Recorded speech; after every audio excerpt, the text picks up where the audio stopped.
Hi everybody, Jim Mazza here. Welcome to lesson 8. This is the 8th mini series discussion that we're going to be having. I'm going to grab my slides so that we can share for what we call our short series for faculty, staff, and students called Coping Strategies and Emotional Regulation Skills during COVID-19.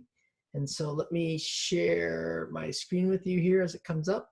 And so this is the 8th lesson. We've been talking about emotional regulation skills. We've been talking about using distress tolerance skills, trying to deal with some of the anxiety, some of the emotions that may be coming up during this time when many of us are in our homes a lot more than we thought. We're in our homes with kids and partners and so forth, and we might be trying to just figure out the new normal, all right? And so we talked a little bit about this before. Lesson 8, you can see, sits over here again on the change side, right? So it's one of our emotional regulation skills. And it really is combined with check the facts, which we talked about in lesson 7, all right? And so often they get they go hand in hand. So we check the facts. If the facts don't fit, we do opposite action. If the facts do fit, we often do wave skill, which will be lesson 10, all right? And so I just want to kind of give you that background of where those fall. We did this model of emotion is kind of the roadmap of how we experience our emotions. We talked about this piece over here that emotion names become really important. We also discussed in lesson 7 that the model of emotion provides us with kind of a cookbook of what types of skills we can use in the different places here, right? And we were talking about in lesson 7 about checking the facts. And so those facts, because there are thoughts about this prompting event, will then drive what type of behavior we might do, right? And so I think it'll be important that we kind of just keep that whole piece in mind about where things are in the model of emotion, all right? And so we talked about in lesson 7 that sometimes we have events that map onto thoughts, and the thoughts map onto a behavior or emotion. We also sometimes have a prompting event that we have an emotion right away, and then we think about some of the thoughts as we're having that emotion, right? So we have thoughts about it. And so one of the things we want to do here after we've done our 3 steps in checking the facts is we say, okay, what emotion did I come up with? What am I experiencing, right? And we talked about the different emotions and the facts that fit those emotions. And then we've got the same emotions where the facts don't fit them, right? There are some things that are going to happen where the facts don't fit, right? And so, for example, it could be, and we talked in lesson 7 about this, someone doing road rage and driving recklessly, right? And if my anger, if I think they're being reckless and they're trying to hurt people, I'm gonna have a lot of anger, right? If they actually are on the way to the hospital, right, for some emergency reason, my emotion is gonna go down tremendously. And I'm often then gonna say, hey, wait a minute, my anger does not fit the facts. I'm gonna have to do the opposite of what anger is telling me to do. And that's why it's so important that we identify actually the emotion that we're experiencing. And the only way for us to identify that emotion is through mindfulness. So you can see how now they're connected. We have to be aware of what our body's telling us, what we're experiencing. So when we do this, and we talked about the different facets, the different ways in which emotions will fit the facts, we also want to talk about the urge that happens with each of these emotions. So when we talk about check the facts to opposite action, what's the specific action urge that's coming, right? Because the action urge, as we looked on this model, sits over here. We haven't acted on it yet. Our bodies are increasing. They're ready to go, fight, flight, or freeze type of thing, right? We're ready to go, and yet we haven't done anything. So the idea is that we need to pause. Wait, what am I experiencing? Why am I experiencing that? Do the facts fit the situation? That's all here in the pause between the urge and actually acting on it, right? And so if we can notice that, right, and it takes time. It's hard to do because it happens. What we feel like is simultaneously, it just happens like instantly. There is that pause that's there. And if we can examine that and say, okay, do I have all the facts straight? Do the facts fit the situation? We have an opportunity to not give into the urge, right? So emotions come with these specific action urges that push us to act in ways that sometimes are against our values, sometimes are against our goals, right? They may end up hurting other people. And so we want to try to escape that part of our emotions, right? Because when the emotions hijack our thinking, we often don't make good decisions. So for example here, we talked about these different emotions in lesson 7, that we have fear. You have an urge to escape and avoid. for fear, right? You don't like that anxiety, you don't like the fear that's in there, you avoid. Just like if there was you're afraid of dogs or spiders or heights, maybe it's snakes and so forth, you avoid those things, right? If it's anger, and we talked about that car incident, and we get angry at somebody, we get louder, we attack them, right? We want to be aggressive. We kind of get big and bulky and attack, all right? With sadness, we tend to withdraw, becoming passive and isolating, right? And sometimes when we do that, we're actually doing the opposite of what we really need to be doing when we're sad. We really want support, right? And so sadness's urge, though, is not to do that, not to have energy to reach for support. And so we withdraw, become passive. Shame is very strong emotion, right? Where we feel like we're getting kicked out of our own group here, right? So we hide and we avoid. We withdraw, we try to save face, sometimes by attacking others because we're shameful, right? So that's a very powerful emotion. Guilt, we overpromise that we will not commit this offense again. Disclaiming all responsibility sometimes, not my fault, right? Or hiding, lowering our heads, and begging for forgiveness. I'm so sorry, I'm so sorry, I'm so sorry. I'll never do it again. We get into that spot that's there, right? So we overpromise that way with guilt, all right? Jealousy, we have verbal accusations. We attempt to control things, sometimes too much so, where our jealousy gets to be too strong. And then we act suspicious about everything, that anything somebody does that's like out of the ordinary, even acts of kindness. I wonder why they're doing that. What are they really thinking about, right? When they're giving you something that they're being kind, like they're giving you flowers, or they've stopped by to give you a card of appreciation. I wonder what they really want, right? So we kind of have those types of suspicious thoughts.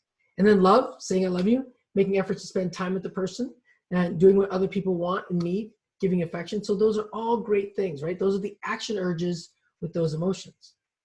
Acting opposite is acting opposite to the urge that those emotions have, right?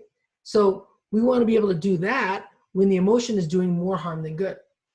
So when we're attacking, have we attacked people and all of a sudden realize that we were in the wrong? And now we've burned a bridge, or now we've hurt somebody, right? That has happened to me, there's no question, right? Or I've had fear of going on to doing something that I'm not good at, right? And so it prevents me from learning something new. It prevents me from doing something maybe with my family, or I worry about that in the classroom, right? I have a fear of not saying all the right things. So then I don't do it, right? And instead, what I want to be doing is just the opposite. I might have that fear. I might want to model vulnerability, right? I might want to model what it's like not to be perfect, right? I think in the classroom. And so we don't have to have that, right? And so I think that'll be important. We also want to be able to do the same thing by being able to apologize to staff that we work with, or staff that are helping students and so forth. So I think that we want to make sure that we understand what the emotions are, the urge that's there, and if the facts don't fit the situation, we want to act opposite. And so if you've got a situation, your mindfulness tells you it's fear and anxiety, maybe it's like having students speak up in front of their classmates, they get real fearful about that. All right.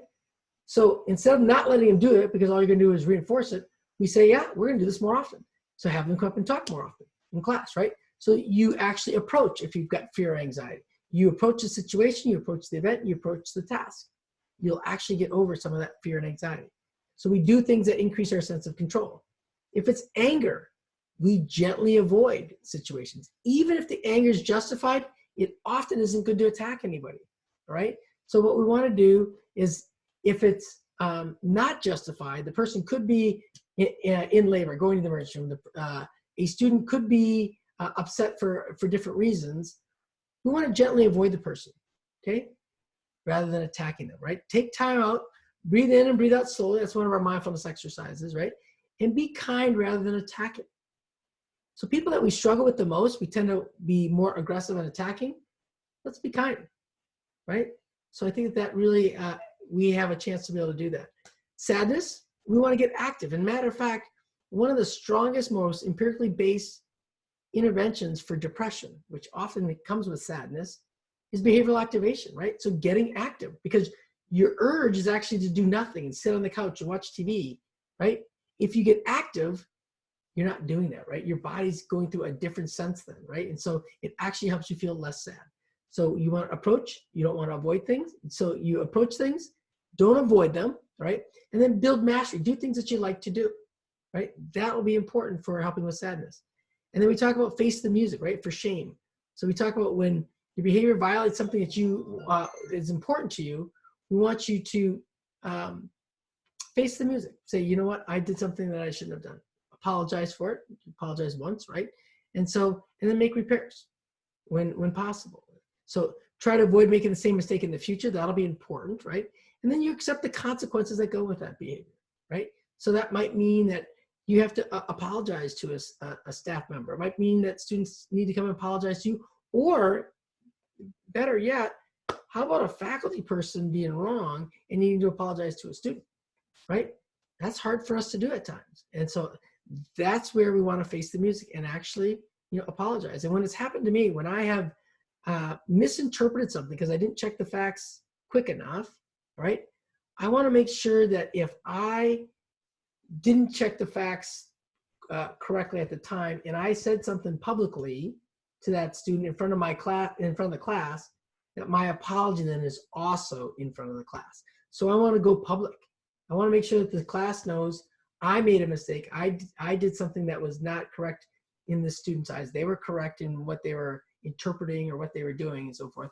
So it's important to do. And I have to tell you, that's a skill that I've learned through emotion regulation, right? Is being able to kind of face that music and go public with my apologies, right? So you want to continually participate as your vulnerable self in these situations. And so you want to hold your head up high. This again goes with shame, and keep your voice steady, making eye contact. So when you do your apology, do it 100%, participate fully in it. Be remorseful in your apology, right? You want to just make sure that it's a sincere apology that they can understand, all right?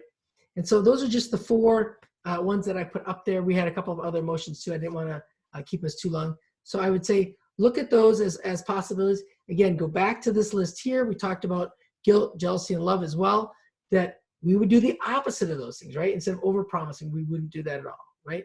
And so, and again, jealousy, instead of acting suspicious, we give them grades, we give them degrees of freedom. And so those are the opposite action steps. I hope that they help you in working with your students, working with staff, students working with faculty, and so forth. Keep in mind, the big piece here, how do you get to opposite action, is you first have to check the facts. That's the go-to question that you have to ask yourself.